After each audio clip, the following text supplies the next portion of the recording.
Alright, reka nongere mbasuhuze mbifurize kugira ibihe byiza nshuti bakunzi b'Ibendera TV zirekomeze neza kandi mukomeje kugira ibihe byiza nizere ko mwiriwe neza aho mwiriwe kose muri gahunda mwiriwemo nizere ko gahunda zanyu z'uyu munsi zagenze neza nitwa Mukada bayikaze rero ngeze muri studio za Ibendera TV muri aya masaha tuje makuru agezweho kuri aya masaha abarwanyi ba Alliance Fleuve Congo mama 23 bamaze kwisubiza uduce turenga 10 twose ni muri teritwari ya Masisi muri Kivu y'Amajyaruguru muri Repubulika Iharanira Demokarasi ya Congo nyuma yuko bamaze gusenya intwaro zikomeye za FARDC turaza kubyinjiramo ku buryo burambuye tukiraha muri Masisi turaza no kurebera hamwe imirwano ikaze yahuje Alliance Fleuve Congo mama 23 na Wazalendo muri groupement ya Kibabi ko byifashe kugeza ubu ngubu turaza kunyarukira muri Kivu y'Amajyepfo mu minembwe drone ya FARDC n'abambari bayo zikomeje kwibasira abasivile b'abanyamurenge Irundu abaturage bakomeje kuba mu ngorane z'urudashira muri Masisi turaza gusubirayo tubabwire ko abaturage bagarutse buhoro imbaremo nyuma y'imirwano ikomeye hagati ya Wazalendo na Alliance Fleuve Congo mama 23 inkuru nziza y'akanyamuneza ku gisirikare cy'u Rwanda RDF imaze kujya hagaragara nyuma ko ibintu byari bimaze iminsi bitifashe neza cyangwa se tutavuga ko ari byiza hagati y'igisirikare cy'u Rwanda ni RDF ndetse na Leta Zunze Ubumwe za Amerika turaza kubabwira rero inkuru nziza y'akanyamuneza iturutse muri Leta Zunze Ubumwe za Amerika ku gisirikare cy'u Rwanda RDF muri Repubulika Iharanira Demokarasi ya Congo situation ya Ebola uyu munsi yifashe gute turabwira uko situation y'uyu munsi imeze turaza kurebera hamwe uko ibya Ebola muri iki gihugu bihagaze nshuti bakunzi ba Ibendera TV kandi muri aya makuru turaza no kwerekeza muri Afrika y'Epfo tubabwire ko President Cyril Ramaphosa w'iki gihugu yareze icyemezo kimushinja amakosa hanyuma turaza kubigarukaho turaza no kwerekeza mu gihugu cy'Uburusiya kugeza ubu Uburusiya bwateguje ibitero simusiga kuri Ukraine ndetse Uburusiya bukaba busaba igihugu cya Ukraine ko gikwiriye kwitwararika bikomeye cyane nshuti bakunzi bacu mudukurikiye muri aya makuru hano ku Ibendera TV rero nguko uko ibintu tugiye kubigenza niba wamaze kugera hano ku Ibendera TV ndagusanga nkorere rai kuraza kuba ugize neza niba aribwo bwa mbere ugeze hano ku Ibendera TV nkorere subscribe uraza kuba ukoze muri aya makuru kandi nkwibutsa ko turaza no kwerekeza mu gihugu cya Nigeria abantu 25 bashimuswe n'abagizi ba nabi ibi byabereye he byose turaza kubyinjiramo ku buryo burambuye hamwe namwe hanyuma rero ni munyemerere niba wamaze gukora like niba wamaze gukora subscribe ubwo ni kuri mwe bashyashya mwamugeze hano reka nanjye ibintu mbigenze gutya numikira badutumye hanyuma mu kanya gato duhite twinjira muri aya makuru ku buryo burambuye kimwe mu bintu byibasiye isi muri iki gihe harimo urubyiruko rwabatswe n'ibiyobyabwenge indwara zidakira zibasiye abantu ndetse n'amakimbirane yo mu miryango hari uwaje nk'igisubizo kuri ibyo byose byavuzwe haruguru ninde akora iki akorera he yitwa Muganga Nzito akorera mu karere ka Nyamasheke ariko aho waba uherereye hose ku isi akugezaho imiti icyo ugomba gukora ni ukumuhamagara mukivuganira niba uri muri diaspora wigira ikibazo wowe muhamagare gusa muvugane aguha inama z'ubuzima kandi aguhe n'imiti muravugana ku buryo umuti uri bukugereho ukavurwa kandi ugakira ni muganga gakondo w'inzobere mu kuvura akoresheje ibimera afite umuti aguha wari warabatswe n'itabi ugahiturire burundu kandi urabizi ko itabi bishobora kukwica hatanga umuti ku bakobwa babuze imihango n'abajya mu mihango ntikame avura amarozi y'amahuherano amategano ndetse n'amatamikano hatanga umuti w'uruhereko avura karande n'inyatsi nyabingi n'imitsiriko hatanga umuti wongera akanyabugabo ndetse akanatanga umuti wongera amavangingo ku bagore hatanga umuti wa diabete uw'umwijima wa hepatite A na hepatite B hatanga umuti ku bafite umubyibuho ukabije ndetse n'abananutse cyane hatanga umuti ku bafite ibiro byinshi bashaka kubigabanya ndetse n'abafite ibiro bike bashaka kongera ibiro hatanga umuti n'ubujyanama ku bafite amakimbirane yo mu miryango agufasha kugarura ibyawe byibwe, akanaguha ubujyanama butuma ubana n'abandi neza mu kazi ndetse no kugira igikundiro mu nshuti zawe. Umwihariko kuri uyu muganga ni uko igihugu cyose waba uherereyemo ku isi akugezaho umuti. Ushobora kwibaza uti umuganga ushobora gukura ubuzima bwawe mu kaga akakugarura umugore wawe wagutaye ntabwo ahenda? Igisubizo ni oya. Ugereranyije umuti aguha n'amafaranga make y'umuha ntaho bihuriye. Kuva aka kanya ugiye kwicuza impamvu wowe n'inshuti zawe mutamenye uyu muganga mbere. Hamagara iyo nimero, namara kukuvura urahita wicuza impamvu utamumenye mbere. Ushobora kumuhamagara kuri call isanzwe cyangwa kuri WhatsApp. Aboneka amasaha 24 kuri 24. Muganga Nzito, igisubizo ku buzima bwawe n'ubw'inshuti zawe.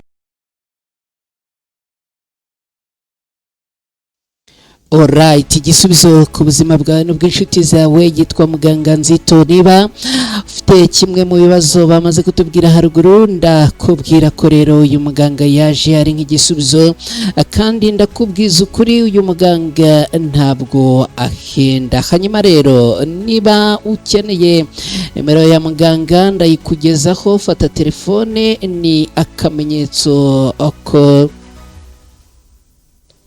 yes, na akamenyetso ko guteranya 250 79 ukamuhamagara akakufasha.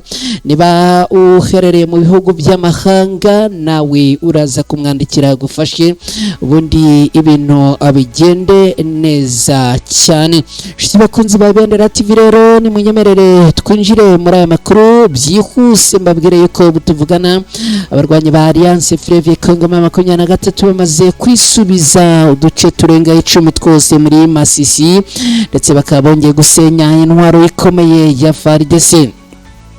Imirwano yongeye gufata indi ntera mu burasirazuba bwa Repubulika Iharanira Demokarasi ya Kongo nyuma yuko abarwanyi ba Alliance Fleuve Congo 23 kuri wa kabiri tariki 26 z'ukwezi kwa gatanu muri uyu mwaka w'ibihumbi 2026 bigambye kongera kwigarurira uduce twinshi two muri teritwari ya Masisi, ndetse abanagaba igitero gikomeye ku kibuga cy'indege cya Kisangani cyangijemo ibikoresho bikomeye bya gisirikare birimo intwaro yo mu bwoko bwa DIFO yari ishinzwe kurinda ikirere cya Repubulika Iharanira Demokarasi ya Kongo.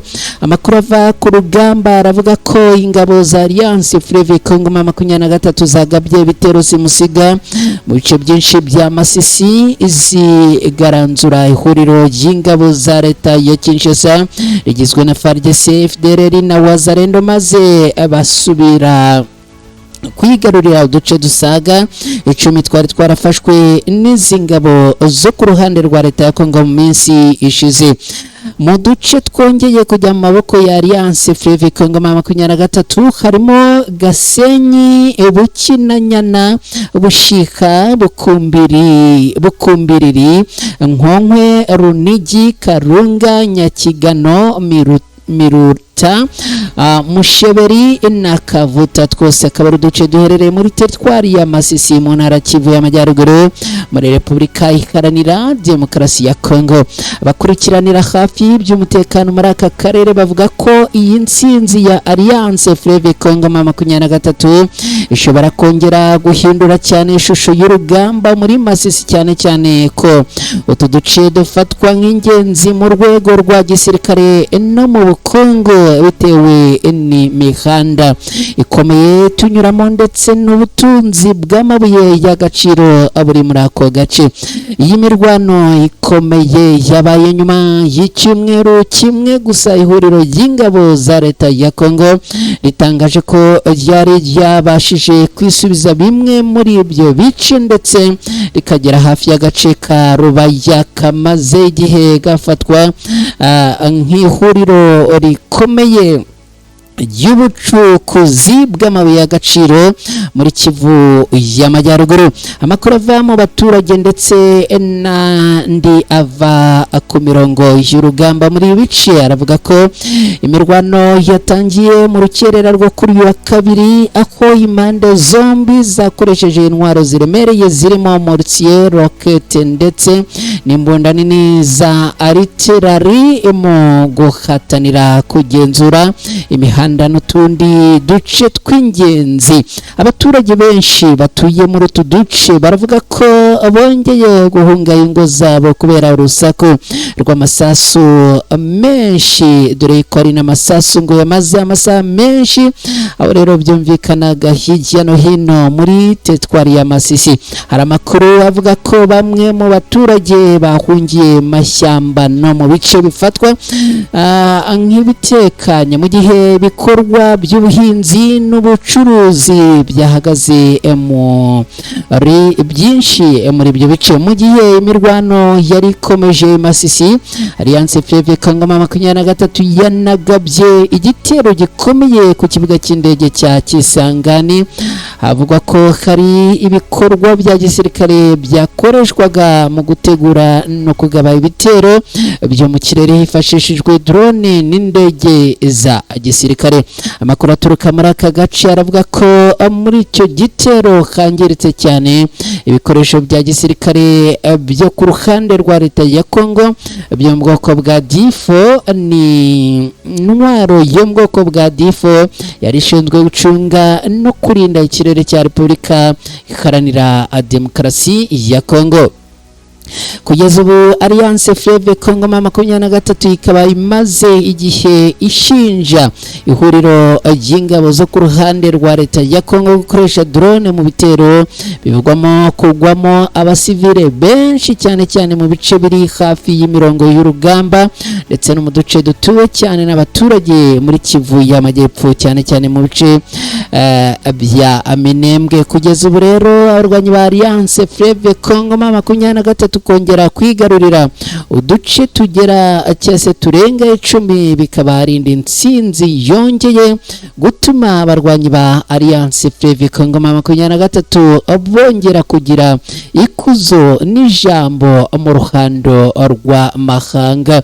Shiti bakunzi ba Ibendera TV mudukurikiye hano ku Ibendera TV, ni munyemerere dukomeje n'aya makuru rero tuyakomereze muri ingingo nayo ikomeye butuvugana. Abarwanyi ba Alliance Fleuve Congo muri Masisi bongeye guhura n'imirwano ikomeye hagati yabo ndetse n'igisirikare cya leta ya Congo FARDC ndetse n'abarwanyi ba Wazalendo. Akaba ari imirwano ikomeye cyane yongeye guhuza cyangwa gushyamiranya aba barwanyi akomeje guhangana ku mirongo y'urugamba itandukanye. Amakuru akavuga rero ko iyi mirwano yabereye muri groupement ya Kibabi kuri uyu wa kabiri tariki 26 Gicurasi muri uyu mwaka. Haravugwa imirwano ikaze yabaye hagati ya Alliance Fleuve Congo 23 n'ingabo zirwana ku ruhande rwa leta ya Congo zishyigikiwe n'abarwanyi ba Wazalendo. Ikaba yabereye Kinigi na Katoyi, ni muri groupement ya Kibabi, ni muri teritwari ya Masisi mu ntara Kivu y'Amajyaruguru muri Repubulika Iharanira Demokarasi ya Kongo. Amakuru agera ku Ibendera TV aravuga yuko Alliance Fleuve Congo 23 yasubije inyuma igitero cy'ingabo za FARDC na Wazalendo, bityo ikongera kwigarurira ishema imbere y'aba barwanyi. Biravuga ko Alliance Fleuve Congo 23 yasunitse izingabo zerekeza Ikasenyi, aho ubu imirwano ikomeje kubera nk'uko amakuru aturuka muri aka karere abivuga. Amakuru avuga ko ahangaha kugira ngo abarwanyi ba Alliance Fleuve Congo 23 bongere gusubiza abangaba inyuma ngo byasabye gukoresha intwaro ziremereye. Ariko amakuru akavuga ko abarwanyi ba Alliance Fleuve Congo 23 mu masaka y'urukerera rwo kuri uyu munsi babyutse bamanukana ingabo nyinshi cyane za deployinzwe muri ibice byo muri Masisi, ndetse kandi amakuru akavuga ko izi ingabo zari ziri hagati ya 700 n'igihumbi na 500 zose zikaba ngo zari zitwaje ibikoresho, aho bivuga ko ngo hari harimo special forces ndetse n'abasnipers bamanukiye urugamba ahangaha muri ibi bice. Bakunzi ba Ibendera TV, ibintu bikaba byongeye gufata intera yo ku rwego rwo hejuru.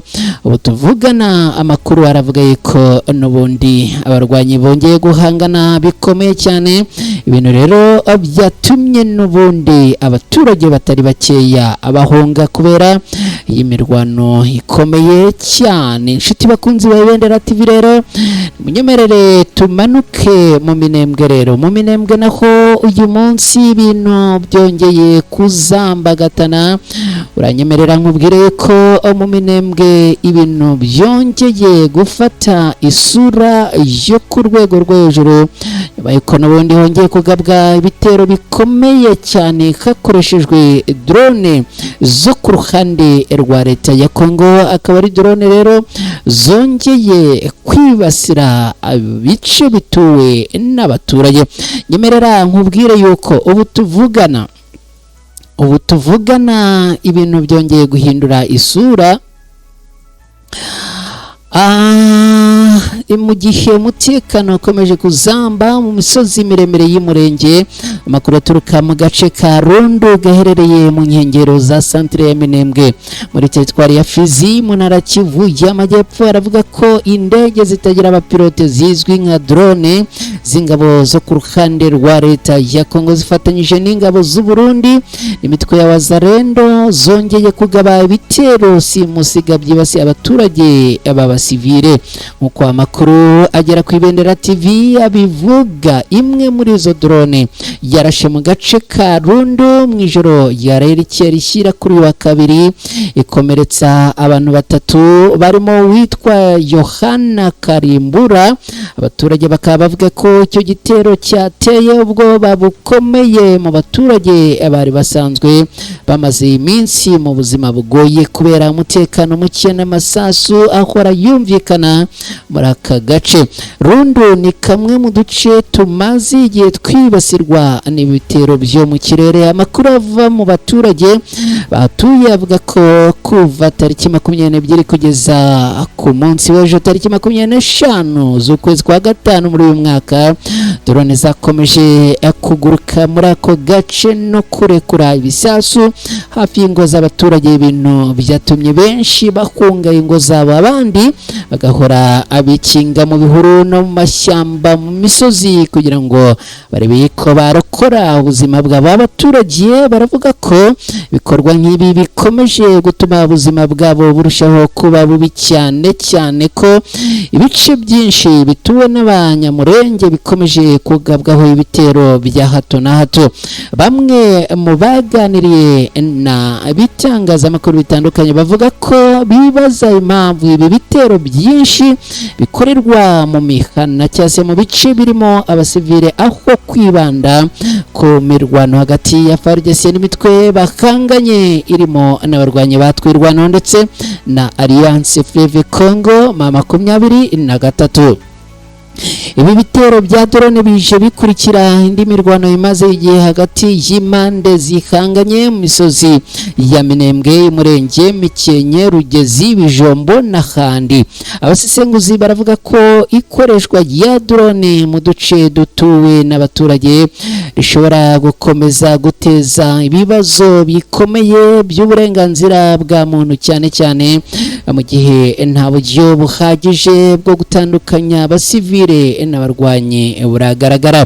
Mu minsi ishize abaturage bo muri utu duce bakomeje gutaka inzara, guhunga no kubura ubuvuzi kubera umutekano muke ukomeje kuhavugwa. Hari imiryango myinshi yamaze kuva mu byayo, abana benshi batagisubira ku mashuri, mu gihe ibikorwa by'ubuhinzi n'ubucuruzi byahagaze kubera ubwoba bw'intambara n'ibitero bya drone bikomeje kuvugwa muri aka gace. Nubwo ubuyobozi bwa FARDC butaragira icyo butangaza kuri ibi bitero, abaturage baravuga ko bakomeje gusaba amahanga n'imiryango mpuzamahanga ikurikirana uburenganzira bwa muntu kureba uburyo abaturage b'abasivile barindwa, cyane cyane abatuye mu duce dukomeje kubera isibaniro ry'imirwano hagati y'impande zitandukanye. abatuye mu Minembwe baravuga ko bafite impungenge ko iminsi igenda ishira ari nako umutekano urushaho kuzamba mu gihe ibikorwa bya gisirikare bikomeje kwegera cyane. Hatuwe n'abaturage bavuga ko icyo bifuza mbere na mbere ari amahoro kugira ngo bongere kubaho umutekano no gusubira mu bikorwa byabo bya buri munsi. Inshuti bakunzi ba Ibendera TV, aha ibintu bikaba byongeye kuzamba ku rwego rwo hejuru. Ndakwibutsa ko turi makuru agezweho hano ku Ibendera TV. Niba wamaze kugera hano ndagusaba ngo nkorere like, uraza kuba ugize neza nubikora. Niba ari bwa mbere ugeze ku Ibendera TV, nkorere subscribe, uraza kuba ugize neza cyane.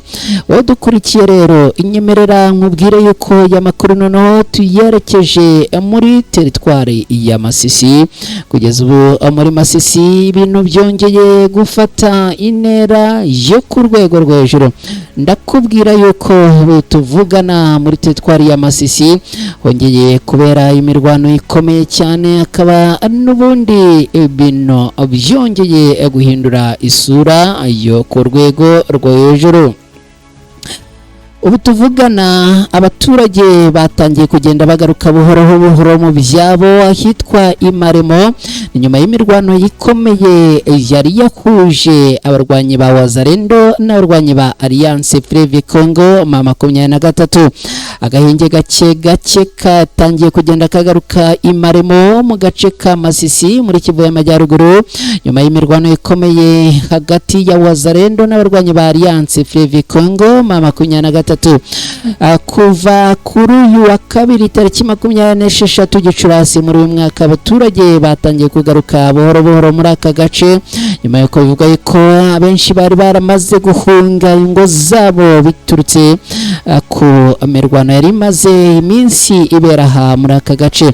Nk'uko amakuru aturuka muri aka gace abivuga, imiryango myinshi yahunze imirwano irimo gusubira n'imirwano yari irimo gushyamiranya bo ku ruhande rwa leta ya Kongo n'abarwanyi b'intare za Sarambwe. Iyi miryango rero yari yarahunze ubu ikaba yatangiye gusubira mu ngo zayo buhoro nyuma yo kumara amasaha agera kuri 28 bari bihishe mu mashyamba mu bihe bigoye kandi biteye ubwoba.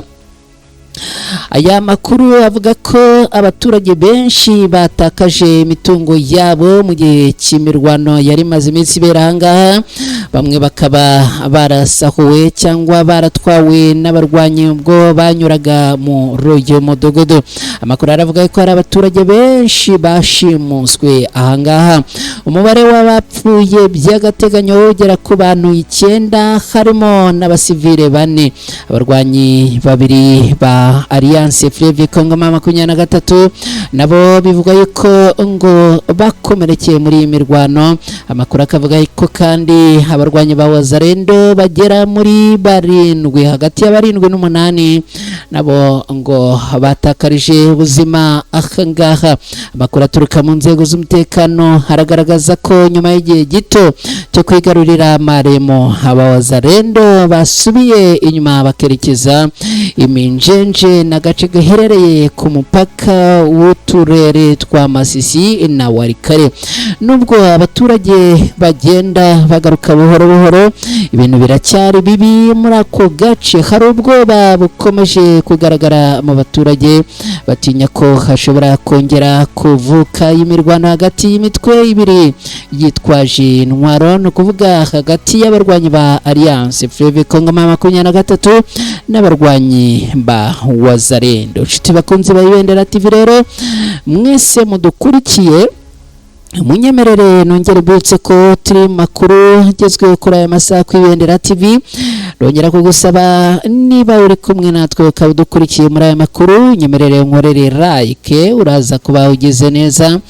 Niba ari bwo bwa mbere ugeze hano ku Ibendera TV, nkorere subscribe, uraza kuba ukoze cyane. Ariko ndongera no kukwibutsa, niba ukunze aya makuru ushobora kuyasangiza inshuti n'abavandimwe bawe ni ukujya hazaba ndetse sheya ubundi ukakanda bakaguha linki ukayisangiza inshuti zawe n'abavandimwe, hanyuma bityo amakuru akagera kuri benshi bashoboka, ubundi ukaba utanze umusanzu wawe ku Ibendera TV. Ibitekerezo byanyu nabyo turabyakira, niyo mpamvu ngusaba niba wageze hano ku Ibendera TV utange igitekerezo, uraza kuba ugize neza mu kanya. Ibitekerezo ndaje tubyinjiremo ku buryo burambuye, birumvikana ubwo ni kuri mwebwe muraba mwabitambukije. Hanyuma rero dukomeje n'aya makuru, ni inkuru nziza kandi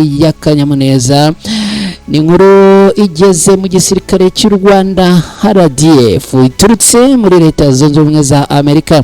Ubu tuvugana Leta Zunze Ubumwe za Amerika zemereye Total Energy na Exxon Mobil gukomeza gukorana n'igisirikare cy'u Rwanda RDF.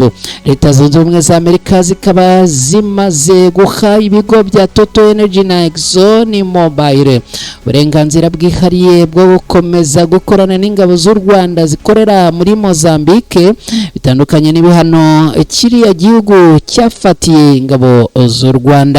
Africa Intelligence dukesha iyi nkuru ivuga ko uruhushya rw'uko biriya bigo bigomba gukomeza gukorana na RDF rwatanzwe n'urwego rwa Amerika rushinzwe kugenzura ibihano FAC mu ntangiriro zo mu kwezi kwa kane muri mwaka w'2026. FAC yemereye ziriya sosiyete zicukura peteroli na gaze gukomeza gucungirwa umutekano n'abasirikare b'u Rwanda bari mu ntara ya Cabo Delgado mu majyaruguru ya Mozambique. Cabo Delgado isanzwe ibamo imishinga minini ya gaze irimo Mozambique RNG icungwa na Total Energy ndetse na Rovuma RNG ya Exxon Mobil, ikaba ifite agaciro ka miliyari nyinshi z'amadolari. Nkuko Africa Intelligence bivuga, aya masosiyete yombi ngo niyifuzaga gukomeza ibikorwa byayo adafite uburinzi bw'ingabo z'u Rwanda zimaze igihe zaragize uruhare rukomeye mu kugarura umutekano muri Cabo Delgado kuva zoherejweyo muri Nyakanga mu mwaka w'2021. Ingabo za Mozambique ziracyagaragazwa nk'izitagira ubushobozi buhagije bwo gusimbura RDF muri ako gace kugarijwe n'ibitero by'imitwe y'itera ubwoba ifitanye isano na Islamic State. Amakuru kandi yavuga ko Exxon Mobil yakoze ubuvugizi bukomeye kugira ngo ibihano bya Amerika bitagira ingaruka ku mikoranire yayo na RDF. Mubo yifashishije harimo Walter Kansey na wahoze ari umunyamabanga wungirije wa Leta ya Amerika ushinzwe Afurika ku butegetsi bwa George W. Bush, bakaba ashinzwe ibikorwa bya Exxon Mobil muri Afurika. Bivugwa ko Exxon Mobil yasabye ko RDF yakomeza kuba muri Mozambique mu gihe cyose hazaba hakiri ibikorwa byo kubaka ibikorwa byo gutunganya gaze ku kirwa cya Afungi. Icyifuzo cyaje kwemerwa kuva muri Werurwe muri uyu mwaka turi mu 2026. U Rwanda rwatangiye gutanga ubutumwa bugaragaza ko rushobora gukura ingabo zarwo muri Mozambique mu gihe ubutumwa bw'ingabo zarwo bwaba butakiterwa inkunga n'ibihugu byungukira kuba ingabo z'u Rwanda ziri muri Cabo Delgado. Byari nyuma y'ibihano Leta Zunze Ubumwe za Amerika zafatiye RDF n'abayobozi bakuru bayo nyuma yo kubashinja kugirana imikoranire n'umutwe wa Alliance Fleuve Congo 23 uri mu ntambara n'ingabo za Leta ya Congo. Icyakora Minisitiri w'Ububanyi n'Amahanga w'u Rwanda Ambasaderi Olivier Nduhungirehe aheruka gutangaza ko u Rwanda rutakivanye ingabo zarwo muri Mozambique bijyanye no kuba leta y'iki gihugu ngo yaremeye gutera inkunga ibikorwa by'ingabo zoherejwe muri kiriya gihugu. Nshuti bakunzi ba Ibendera TV, dukomeje n'aya makuru munyemerere n'ubundi makuru tuyakomereze muri Repubulika Iharanira Demokarasi ya Kongo. Turebere hamwe ko ibintu byifashe muri Ebola muri iki gihugu. Ndakubwira yuko abarenga 20 birakekwa ko banduye Ebola bakaba bamaze gutoroka ibitaro. Ibitero bibiri byagabwe ku bitaro bivurirwamo abanduye icyorezo cya Ebola n'abakekwa kucyandura mu ntara ya Ituri mu burasirazuba bwa Repubulika Iharanira Demokarasi ya Kongo mu cyumweru gishize, byatumye abarwayi 24 bahunga. Igitero cya mbere cyagabwe ku bitaro bikuru bya Rwamara tariki 21 Gicurasi muri uyu mwaka. Abaturage bashakaga gutwara ku ngufu umurambo w'umuntu wabo kugira ngo bamwishyingurire, kandi byarakekwaga ko yanduye iki cyorezo ndetse ngo akaba ari cyo gishobora kuba cyaranamwivuganye. Babonye ibitaro bibimye uwo muntu wabo, rero bateje imvururu batwika amahema avurirwamo abarwayi, ibitanda bangiza n'imodoka zirimo imbangukiragutabara. Izi mvururu zatumye abarwayi 6 bavurirwaga muri ibi bitaro, barimo 3 byari byemejwe ko barwaye Ebola batoroka bahungira mu baturage. Gusa leta ya Repubulika Iharanira Demokarasi ya Kongo yatangaje nyuma ko basubijwe mu bitaro. Kugira ngo imvururu zihagarare ku bitaro bya Rwamara, byasabye ko hoherezwa abapolisi barasa mu kirere guhera ubwo umutekano waho uhita ukazwa ku rwego rwo hejuru. Izi mvururu zatumye ubuyobozi bw'intara Ituri bufata ingamba zikomeye zo gukumira iki cyorezo, zirimo kubuza abaturage gukora ikiriyo no guhagarika ibikorwa bya siporo rusange nk'umupira w'amaguru. Mu ijoro yo kuwa 22 rishyira kuwa 23 Gicurasi muri uyu mwaka, abataramenyekana bateye ibitaro bikuru bya Mongobwako batwika ihema rishyirwamo abakekwaho Ebola. Abarwayi 18 bikekwa ko banduye Ebola baratorotse. Aha rero hafatwa nk'izingiro rya Ebola mu burasirazuba bwa Repubulika Iharanira Demokarasi ya Kongo, kuko nicyo gice cyagaragayemo abarwayi benshi b'iki cyorezo muri 930 bikekwa ko banduye kugeza tariki 24 Gicurasi muri uyu mwaka. 339 nabo muri aka gace ka Mongobwaro. Muri Rwamara bikekwa ko handuye abantu 228, mu gihe 69 aribo bikekwa ko bishwe n'iki cyorezo. Abo byemejwe bidasubirwaho ko banduye N32. Shiti bakunzi ba Ibendera TV, dukomeje n'aya makuru. Ni munyemerere twerekeze mu gihugu cya Nigeria. Kugeza ubu muri Nigeria ibintu byabaye ibindi. Uranyemerera nkubwire yuko haturutse inkuru y'Inshamugongo n'akababaro. Abantu bagera kuri 25 bashimuswe n'abagizi ba nabi muri iki gihugu. Abagizi ba nabi muri Nigeria bashimuse abantu 25 mu bitero bibiri byabaye mu minsi 2 ikurikiranye mu bice bitandukanye by'iki gihugu. Ku cyumweru tariki 24 Gicurasi muri uyu mwaka nibwo itsinda ry'abagizi ba nabi ryagabye igitero kuri sitasiyo ya polisi n'ingoro y'umuyobozi muri leta ya Kwara, bashimuta abantu 10 banasiga batwitse iyo ngoro. Leta ya Kwara yakunze kurangwa n'ibikorwa by'urugomo bifite aho bihurira n'amabandi yitwaje intwaro yo muri ako gace akorera amashyamba, akabazweho gushimuta no gusaba amafaranga kugira ngo arekure abashimuswe. Iki gitero cyagabwe muri Yashikira hashimutwa abantu 10 bajyanwa ahantu hataramenyekana kugezana n'ubu.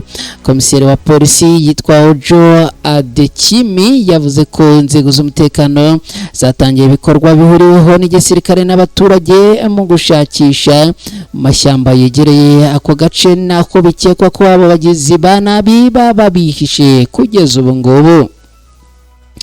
Shiti bakunzi ba Ibendera TV, iyi akaba ari inkuru ibabaje kandi iteye n'agahinda kugeza ubu tuvugana. Ibintu bikaba bikomeje gufata intera yo ku rwego rwo hejuru. Dukomeje n'aya makuru rero, ni munyemerere aya makuru tuyakomereze mu gihugu cya Afurika y'Epfo. Ndakubwira yuko muri Afurika y'Epfo ibintu byongeye gufata isura yo ku rwego rwo hejuru. Cyril Ramaphosa ntago yorohewe kugeza ubu ngubu.